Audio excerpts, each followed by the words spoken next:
Spectreman, diproduksi oleh studio P Productions dan dirilis pada tahun 1971. Serial tokusatsu ini menceritakan tentang Joji Gamo, seorang agen cyborg dari Nebula 71 yang menyamar sebagai manusia di bumi. Ia ditugaskan untuk menghentikan Dr. Gori, ilmuwan alien berwujud kera yang berniat menghancurkan peradaban manusia dengan menciptakan monster-monster raksasa memanfaatkan polusi lingkungan. Dalam sejarah perilisannya, film ini dinilai meniru Ultraman. Hal tersebut terlihat jelas dari penggunaan konsep pahlawan luar angkasa yang meminjam identitas manusia, kemampuan berubah wujud menjadi raksasa berbalut warna metalik, serta struktur cerita yang menampilkan pertarungan melawan monster baru di setiap episodenya. Iron King diproduksi oleh Senkosha Productions dan dirilis pada tahun 1972. Kisah ini menceritakan tentang dua orang sekutu, yakni agen pemerintah Gentaro Shizuka dan rekannya Goro Kirishima, yang berkeliling Jepang untuk menumpas berbagai faksi kejahatan. Dalam keadaan mendesak, Goro secara diam-diam bertransformasi menjadi cyborg raksasa bernama Iron King. Pengamat tokusatsu mencatat bahwa film ini meniru Ultraman. Kesamaan tersebut sangat kental pada desain visual karakter yang didominasi corak merah dan perak, mata yang memancarkan cahaya, serta adaptasi konsep batas waktu pertarungan yang berkedip yang mengadopsi fungsi dari color timer milik Ultraman. Zone Fighter diproduksi oleh Toho dan dirilis pada tahun 1973. Serial ini menceritakan tentang keluarga Sakimori yang terpaksa mengungsi ke bumi dan menyamar menjadi keluarga biasa setelah planet mereka dihancurkan oleh ras alien Garoga. Anak sulung mereka, Hikaru, menggunakan kemampuannya untuk berubah menjadi pahlawan raksasa Zone Fighter demi mencegah invasi Garoga. Dari format acaranya, sangat kentara bahwa film ini meniru Ultraman. Mulai dari perubahan ukuran dari skala manusia ke raksasa, koreografi gulat melawan monster, perangkat berkedip di sabuk, hingga pose menembakkan sinar energi. Seluruhnya merupakan duplikasi dari standar genre pahlawan raksasa yang dipopulerkan oleh waralaba Ultra. Megaloman juga diproduksi oleh Toho dan dirilis pada tahun 1979. Serial ini menceritakan tentang Takeshi Shishido, pemuda asal planet Rosetta yang bangkit melawan invasi pasukan bintang hitam di bawah komando Captain Dagger dengan cara berubah menjadi prajurit raksasa Megaloman menggunakan gelang khusus. Pola eksekusi tayangan ini kembali menunjukkan bahwa film ini meniru Ultraman. Walaupun Megaloman menampilkan desain rambut putih panjang yang eksentrik, elemen dasar seperti alat transformasi di pergelangan tangan, serangan proyektil energi, dan arena pertarungan di tengah miniatur perkotaan merupakan adopsi langsung dari formula Tsuburaya Productions.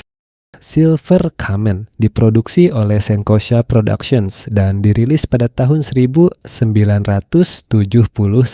Serial tokusatsu ini menceritakan tentang 5 bersaudara dari keluarga Kasuga yang bertekad membalas dendam atas kematian ayah mereka akibat invasi alien. Anak kedua, Naoto, menggunakan perangkat khusus untuk berubah menjadi pahlawan bernama Silver Kamen. Dalam sejarah penayangannya, film ini dinilai meniru Ultraman secara terpaksa akibat tuntutan pasar. Pada awalnya, Silver Kamen berukuran sebesar manusia biasa. Namun karena rating yang terus menurun, pihak studio secara tiba-tiba mengubah format pahlawan tersebut menjadi raksasa di pertengahan seri dengan judul baru Silver Kamen Giant. Hal ini dilakukan semata-mata agar mereka dapat bertahan bersaing dengan tren pahlawan raksasa yang saat itu didominasi oleh Ultraman. Thunder Mask diproduksi oleh Hiromi Production bersama Tezuka Productions dan dirilis pada tahun 1972. Kisah ini menceritakan tentang alien bernama Koichi Hoki yang diutus ke bumi. Ia menggunakan kekuatan dari sebuah kapsul bintang untuk bertransformasi menjadi pahlawan raksasa bernama Thunder Mask demi melindungi umat manusia dari ancaman monster-monster ciptaan Raja Iblis Decha. Konstruksi film ini dinilai meniru Ultraman yang terlihat sangat jelas dari premis alien pelindung bumi, pertarungan fisik dalam skala raksasa, sistem monster yang muncul secara episodik, dan penggunaan proyektil tembakan energi sebagai penyelesaian akhir dari sebuah sebuah pertempuran. Ike, Goatman, dan Aike, Greenman, diproduksi oleh Toho dan dirilis secara berurutan pada tahun 1972 dan 1973. Keduanya merupakan segmen program televisi anak-anak yang menceritakan tentang entitas raksasa, Goatman sang dewa dan Greenman sang robot, yang akan muncul dari langit untuk melawan berbagai monster setiap kali dipanggil oleh anak-anak yang sedang dalam bahaya. Format tayangan ini secara harfiah meniru Ultraman sebagai langkah studio Toho untuk meraup keuntungan finansial dari tingginya popularitas genre Kyodai Hero, pahlawan raksasa. Keduanya mengadopsi mentah-mentah formula pertarungan raksasa di tengah set miniatur kota, namun tanpa alur cerita yang mendalam layaknya Waralaba Ultra. The Super Inframan diproduksi oleh Shaw Brothers Studio asal Hong Kong dan dirilis pada tahun 1975. Film fiksi ilmiah ini menceritakan tentang perwira sains Leima yang diubah secara medis menjadi pahlawan bionik bertenaga nuklir, Inframan, untuk menghentikan kebangkitan Putri Naga beserta pasukan monster mutannya dari bawah tanah. Walaupun secara estetika lebih memiliki banyak kesamaan dengan Kamen Rider, pada beberapa aspek krusial, film ini meniru Ultraman. Hal tersebut terbukti dari desain kostum, mata helm yang memancarkan cahaya, serangan berbasis sinar laser silang, serta kemampuan sang pahlawan untuk merubah ukuran tubuhnya menjadi raksasa pada saat pertempuran klimaks. Taroman diproduksi oleh NHK dan dirilis pada tahun 2022. Serial ini merupakan tayangan bergaya retro yang menceritakan sosok pahlawan raksasa absurd bernama Taroman yang turun ke bumi untuk bertarung melawan monster-monster surrealis. Desain makhluk dalam seri ini diadaptasi sepenuhnya dari karya seni mendiang seniman garda depan Jepang, Taro Okamoto. Secara konseptual, karya ini meniru Ultraman sebagai sebuah bentuk parodi dan penghormatan. Tim produksi dengan sengaja menduplikasi kualitas video era 70-an, tekstur kostum karet, pembagian set miniatur kota klasik, hingga narasi narator yang menjadi ciri khas mutlak dari Waralaba Suburaya. Outerman diproduksi oleh Rivertop dengan arahan sutradara Minoru Kawasaki dan dirilis pada tahun 2015.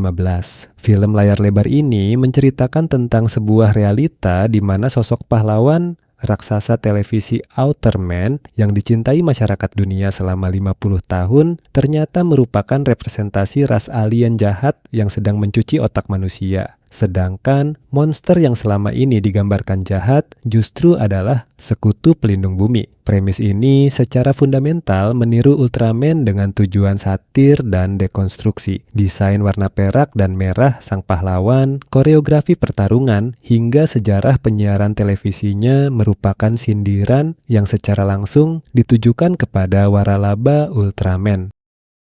Project Ultraman diproduksi oleh Chaeyo Productions dari Thailand dan direncanakan rilis pada tahun 2006 sebelum akhirnya dibatalkan oleh pengadilan. Serial ini menceritakan tentang pasukan elit bumi yang bekerja sama dengan 3 pahlawan raksasa, yaitu Ultraman Millennium, Dark Ultraman, dan Ultraman Elite untuk melawan invasi monster alien. Secara legal dan faktual, proyek ini memang meniru Ultraman sepenuhnya, karena ini merupakan produksi tidak resmi. Studio tersebut secara ilegal memproduksi dan mengeksploitasi estetika visual, instrumen, dan nama ikonik Ultraman dengan berlindung di balik sengketa klaim hak cipta internasional melawan Suburaya Productions pada saat itu. Guyver diproduksi oleh Toho berkolaborasi dengan Capcom dan dirilis pada tahun 1996. Serial tokusatsu ini menceritakan tentang Go Kazama, seorang pemuda yang diubah menjadi cyborg, Guyborg, yang menggabungkan kemampuan modifikasi tubuhnya dengan seni bela diri Kenpo untuk menghancurkan sindikat kejahatan global bernama Crown. Meski karakter utamanya berukuran manusia, dalam beberapa pakem eksekusi film ini meniru Ultraman. Hal ini terlihat dari desain figur pahlawan tempur yang menonjolkan tekstur metalik dengan corak warna perak, penggunaan wujud pahlawan pelindung bumi, serta integrasi proyektil energi pada saat mengakhiri pertarungan fisik.